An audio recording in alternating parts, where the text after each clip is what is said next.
Petra Adley left a good man. That is what happened. I want to be clear about that before anything else, because I was there. 30 feet away, 6 years of shared fence line, a kitchen window that faced directly into theirs, and I watched it, start to finish, the whole shape of it.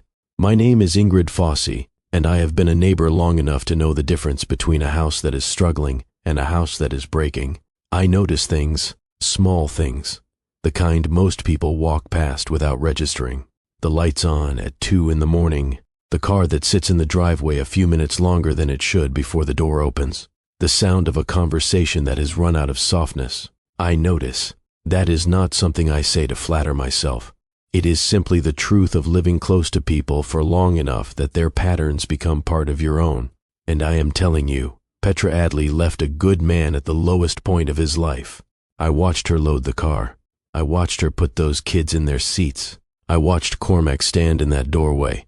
And if you've ever seen someone try to hold themselves upright when there is nothing left holding them from the inside, you know exactly what I am describing. I held that story for almost 2 years.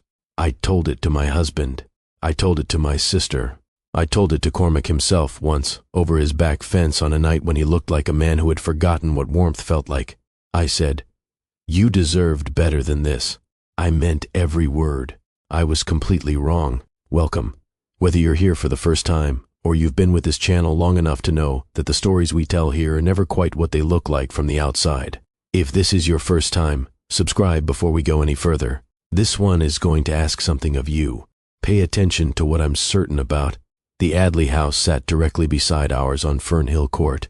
Cream-colored split level, a vegetable garden that survived drought years through what I can only describe as stubbornness. 2 bikes permanently leaning against the garage door at angles that suggested they'd been dropped mid-run rather than parked, and a wooden porch swing on the front that creaked every evening around 7. That creak became part of my life the way a clock in a familiar room stops being a sound and becomes just air. Cormac and Petra moved in when their daughter Willa was 2. Their son Bram arrived 11 months later. I brought a casserole the evening Petra came home from the hospital, and I remember standing at that door thinking, this family is going to be fine. Cormac answered, Bram in one arm, Willa attached to his leg like a small, determined anchor. And he had this grin, the kind that looked less like an expression and more like a permanent feature of his face. Factory installed, like smiling was simply his resting condition. I called into the living room that the neighbor was here. Petra called back, send her in. She was pale, 3 days post-delivery, and she wanted company. That detail lodged itself somewhere in me. Who has energy for people when they have nothing left? Petra Adley, apparently. I remember thinking that too. That was the version of them I memorized. For the first 4 years, they were the kind of neighbors that make you think, not competitively, but honestly, about your own life. I'd hear Willa shriek daddy from somewhere deep inside the house the moment Cormac's car door closed, and the sound of feet on hardwood, and the screen door, and the grin appearing before he'd even fully stepped onto the porch. He coached Bram's Saturday morning soccer. The kids were 4 years old. They barely understood which direction the goal was. He was out there every weekend, crouched at their level, demonstrating footwork to children who were mostly interested in the orange slices at halftime. Petra stood along the sideline, coffee going cold in her hand, always. She'd pour it and forget it, which I found endearing. When Bram fell, which was often, she'd look over at Cormac with this expression I noticed, and then filed away as unremarkable, private, a closed-circuit thing between two people. The kind of look that means something that doesn't need words because the words were figured out a long time ago. She was always there.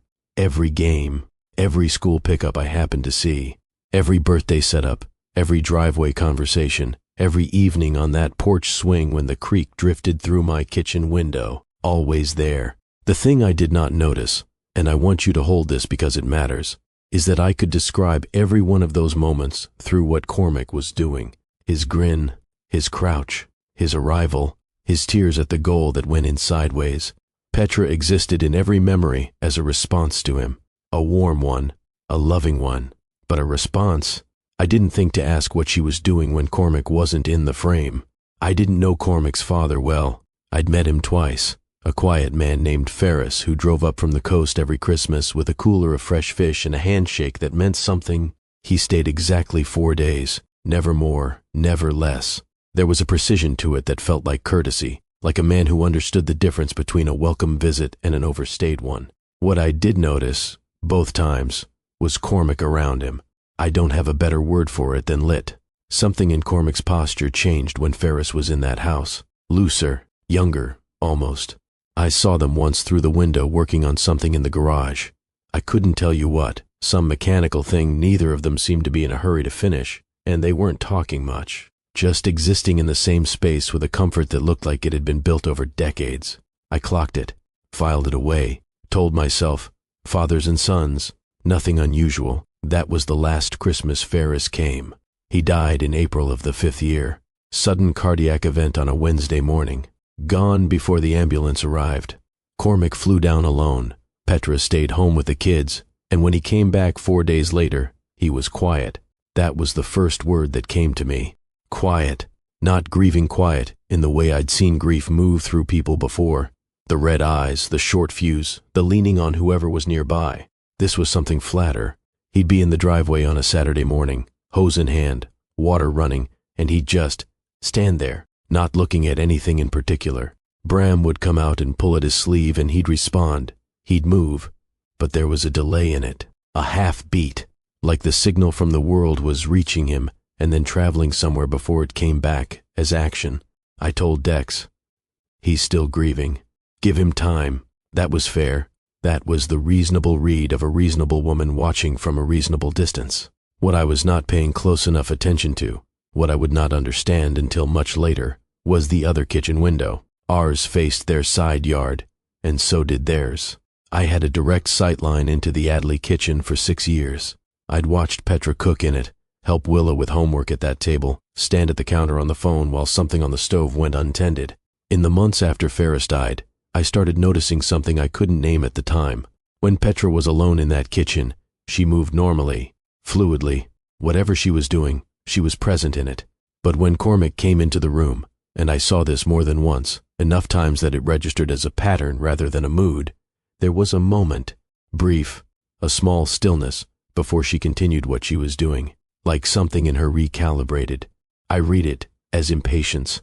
I read it as a woman who had a timeline for grief and was quietly, privately running out of room on it. I was so certain of that reading that I never sat with it long enough to consider what else it could mean. I watched it happen through glass, from 30 feet away, and I thought I understood it. Take a moment with that, because I want you to think about what it actually looks like when someone has been reaching toward a person, repeatedly, and learned, without being told, to prepare themselves before they try again. I didn't see it. I moved on. Around 14 months after Ferris died, the arguments changed. Before, they'd argued the way functional people argue, audible if the windows were open, finished by morning, followed by the sound of one of them starting the other's car in the narrow driveway, because that was their routine and routines survive most things. There had always been noise and then resolution, a door closing firmly, a stretch of quiet, then ordinary life resuming. This was different. The new arguments had a texture I noticed before I understood. Longer silences in the middle of them.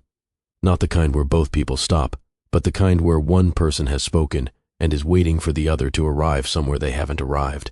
Petra's voice, when it came through the window screen on warm nights, had changed register, not angrier, something closer to strained. The specific strain of a person who has said a thing multiple times and is running out of ways to say it differently. I heard her once, clearly, on a night in early summer when she'd left the kitchen window open. I'm not asking you to be happy. I'm asking you to be here. I stood at my sink, and I heard that, and I thought, how unfair. I thought Petra had constructed a deadline for his grief and was holding him to it. I thought she was measuring him against a version of himself that didn't exist anymore and finding him insufficient.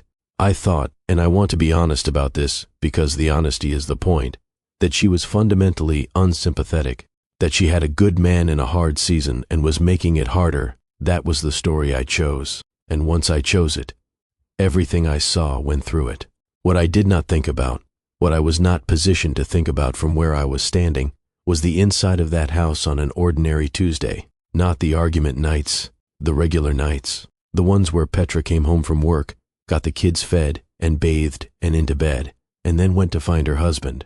Not to fight, just to find him, to put her hand on his arm, to say something small about Willa's day, or ask what he wanted to do on the weekend. Normal, quiet, human reaching, and got nothing back. Not cruelty, not dismissal, just a wall made of absence. A man who was physically present and somewhere else entirely. I didn't see any of that.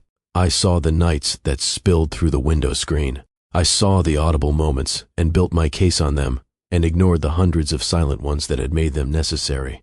I decided Petra was expecting too much. If you've been watching this channel for any amount of time, you already know that the moment a narrator sounds most certain is exactly when you should be paying the closest attention. If this is your first time here, welcome.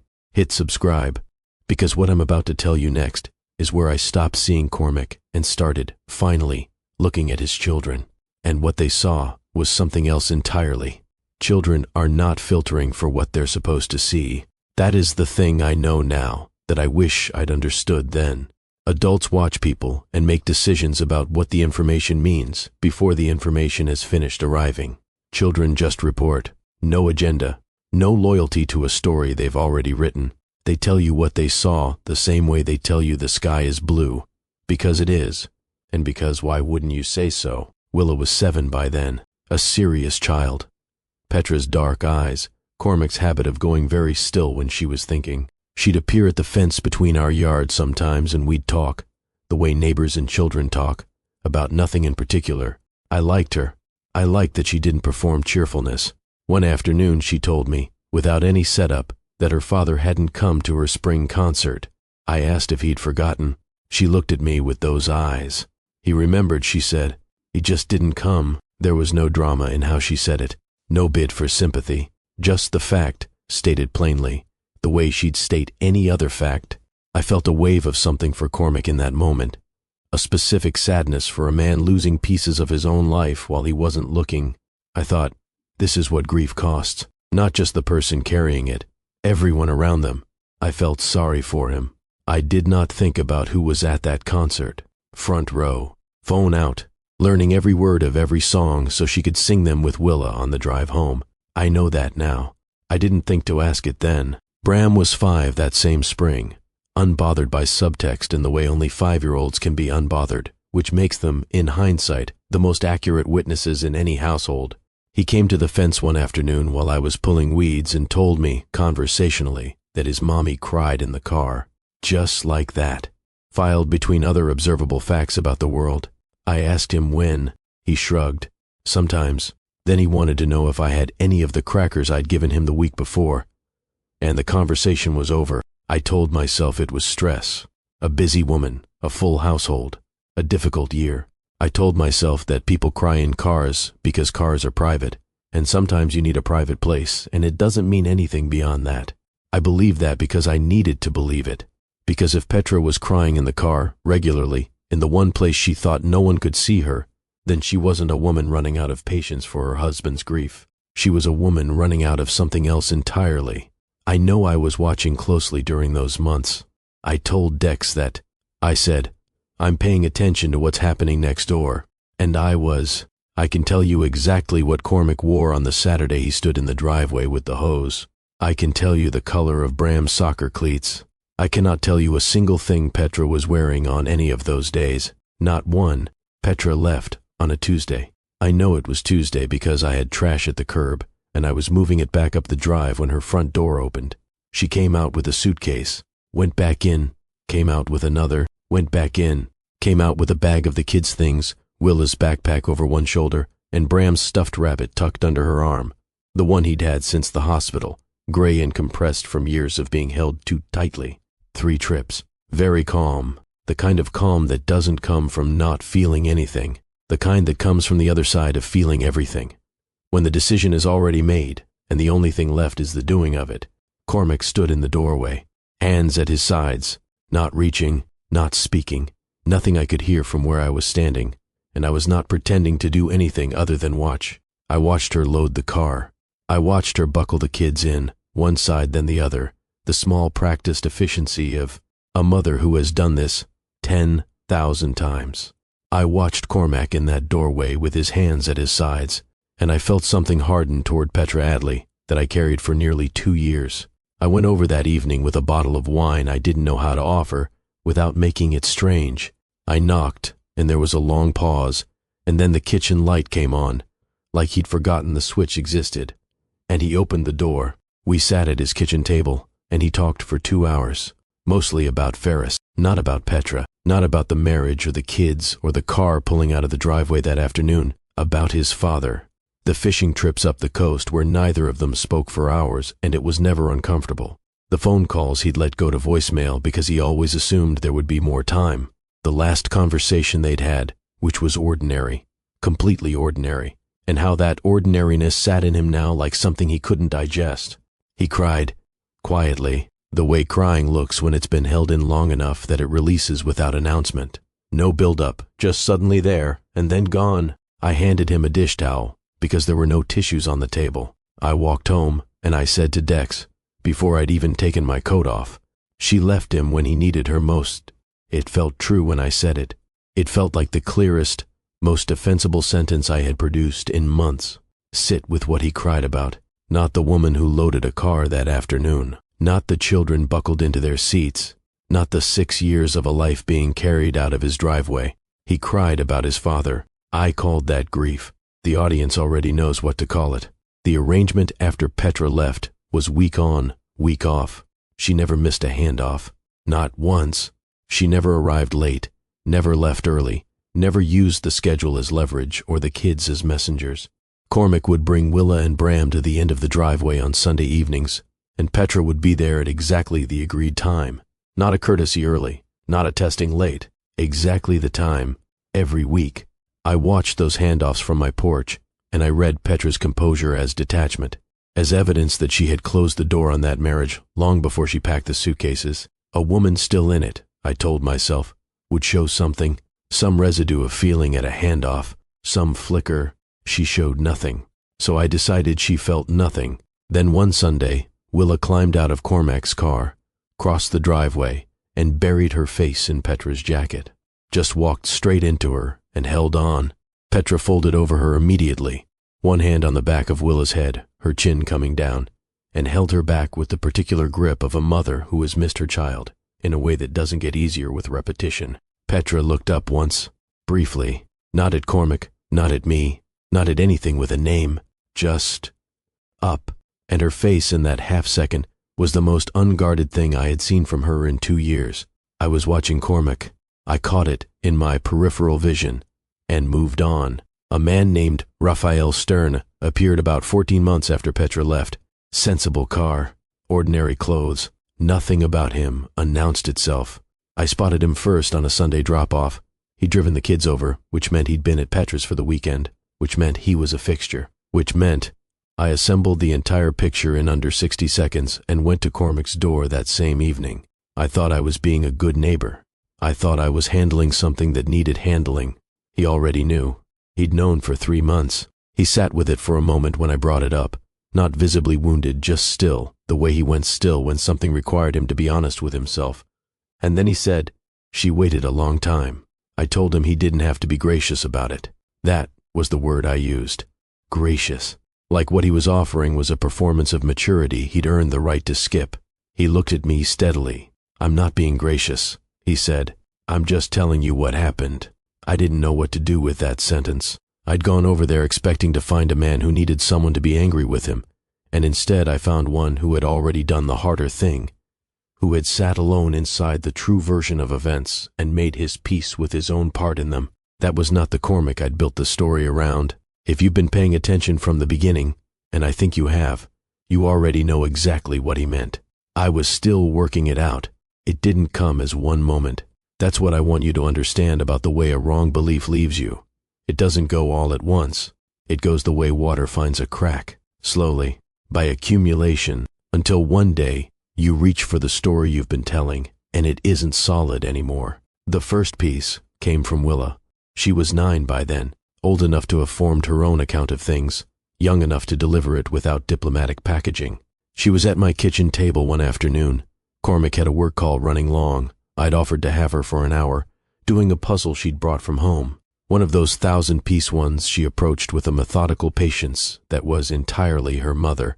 She said, without looking up from the pieces, "My mom used to wake my dad up every morning to go on walks." I said that was nice. "Every morning for almost a year," she said. She told me it helps. When your brain gets too heavy, moving your body reminds it that it's still attached to you. She tried a piece, set it aside. She bought him the vitamin things too, the ones the doctor recommended. She made the appointments. I asked if he went. Willa picked up another piece and tried it in 3 different spots. "No," she said. She said it the same way she said everything, without accusation, without performance. Just the fact, placed on the table beside the puzzle pieces. I asked if her mom had stopped trying after a while. Willa set the piece down and looked at me directly. She stopped asking, she said, because she didn't want to feel like she was begging. A pause, short but full. That's what she told me when she thought I was old enough to know. I got up and made myself a coffee. I stood at the counter and waited for the machine and did not move for longer than it takes to make a coffee. I was not thinking about anything specific. I was doing the thing you do when something is landed and your mind needs a moment before it can look at it directly. Behind me, Willa went back to her puzzle. Here is what she had just described to me, in the plain language of a 9-year-old who had no idea she was dismantling 2 years of my certainty. A woman who had woken up every morning for nearly a year and chosen deliberately to try again, who had bought the supplements and made the calls and scheduled the appointments and absorbed the cancellations and come back the next morning and tried again, who had kept trying until trying became indistinguishable from begging, and who had enough self-possession to understand the difference between those 2 things. You already knew this. You worked it out in Section 4, when you heard her voice through the window screen. I was the last person in this story to arrive at something you saw coming from a long way off. Willa finished her puzzle before I finished the coffee I never drank. I ran into Petra 8 months after Raphael had become a fixture. I'd been civil at the handoffs. Functional, the kind of cordial that is really just judgment wearing a polite face. She knew. I think she'd known from the first handoff, the way women always know when another woman has decided something about them and is simply waiting for an opportunity to not show it. She was in the cereal aisle with Bram. He was working a box of something into the cart that was approximately 40% marshmallow, with the focused determination of a child who understands that persistence occasionally defeats parental oversight. Petra saw me and didn't flinch. She just waited, gave me the space to decide what I was going to do with the aisle between us. I don't know exactly what moved in me. Maybe it was Willa's voice at my kitchen table, still undigested. Maybe it was Cormac's face at the birthday parties he'd started showing up to again, steadier, present, coaching Bram's new soccer team on Saturdays, and understanding, in watching that slow return, exactly how long it had been coming, and what it had cost the person who stood beside him through all the years it didn't. I said, "I think I misunderstood what happened between you and Cormac." Petra put a box of ordinary cereal in the cart. She looked at Bram for a moment. Then she looked at me. "I loved him for 11 years, she said. "I fought for him for 3. I want you to know that. Because I don't think you did. Not sharp, not weighted with score settling, just level." The tone of a woman stating something true that has long since stopped needing her to be angry about it. I said, "I didn't." She nodded once, the kind of nod that closes something without slamming it. While we'd been talking, Bram had successfully transferred the marshmallow cereal into the cart and arranged himself beside it with an expression of absolute innocence. Petra looked down at him, said his name in that specific tone, the one that means "I see exactly what you've done," and he looked up at her with a grin so wide and so unguarded it stopped me mid-breath. It was Cormac's grin, the factory-installed one, the permanent feature. She looked at that grin and smiled back at him in a way that was so complete, so unhurried, so entirely without reservation, that it told me everything about where she had landed. That was not a woman who had walked away from her life. That was a woman standing inside a new one. If this story is sitting with you right now, if something in it is asking you a question you're not sure you want to answer, stay with it. Subscribe if you haven't, because where we're going next is where the whole picture finally comes together. Bram turned 6 in the first week of March. He had asked, with the straightforward sincerity only a 6-year-old can deploy without irony, whether everyone could just come. Not can mom come or can dad come, everyone. The whole assembled fact of his life, present in one backyard, because he was 6 and he loved people, and he didn't yet understand why that was supposed to be complicated. So everyone just came. I was invited because I'd become a fixture at Bram's birthdays, the neighbor who always brought balloons, which had elevated me, in Bram's personal ranking system, to a position of considerable standing. Raphael was there. I watched him with the kids, the way I watch anyone I've already formed an opinion about. Looking, at first, for confirmation. He didn't perform. That was the first thing I noticed. He made no grand gestures, claimed no authority, inserted himself nowhere he hadn't been invited. He stayed close to Petra, and when Bram wanted to show him something, a soccer move, a toy, the caterpillar he'd discovered near the fence post and named without hesitation, Raphael stopped, fully, bent down to Bram's level, and gave him the complete weight of his attention, not the partial attention of an adult managing a child, the real kind, the kind that makes a child feel like the most important thing currently happening in the world. Petra noticed him do this. I saw her face when she did. It was the same look I'd seen on the soccer sideline years ago, private, two-person, the kind of expression that references a history.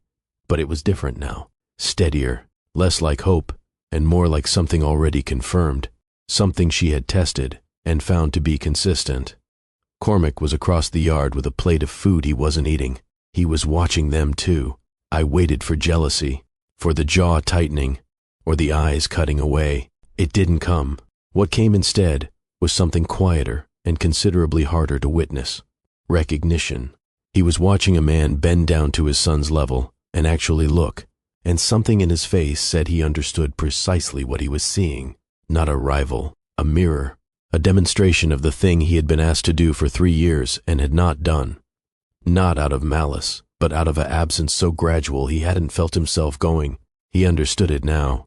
He found Willa at some point in the second half of the party, and took her hand. She was 7 going on 40, fully aware of every undercurrent in that yard. She let him hold it. She didn't pull away. I've thought a lot about what the moral of this story is. For almost 2 years I thought it was. Some people leave good men. I thought it was a story about a woman who ran out of patience at the wrong moment and made a permanent decision about a temporary season. I told that version to anyone who would listen. I believed it with the confidence of someone who had been present for every visible moment, and had therefore, I assumed, been present for all of them. Then I thought the moral was simpler and harder. Some men cost too much, that Cormac had taken more than he gave for long enough that the math stopped working, and Petra had been the only one with the clarity to see it. I held that version for a while. It felt more honest, more fair to her. That one is closer, but it's still not quite right, because it still makes it a story about what Petra did, about her decision, her departure, her reconstruction. And this story, the true one, the one I watched from 30 feet away and missed almost entirely, was never really about Petra. Willa told me last week that her dad taught her to play soccer on Saturday morning, and her mom taught her to read weather by watching which direction the birds fly before a front moves in. She said she has 2 families. She said it the way she says most things, plainly without drama, as a simple report of observable fact. I told her that sounded like a lot of love in one life. She thought about it for a moment and said, "Yeah." Then she went back inside. "I've been a neighbor for a long time. I notice things, small things, the kind most people walk past. What I know now, what I will tell you because I owe you the most honest version of this, is that noticing things from the outside and understanding them are not the same act. I watched everything. I understood almost nothing. The rest, the part that actually matters, is yours to carry."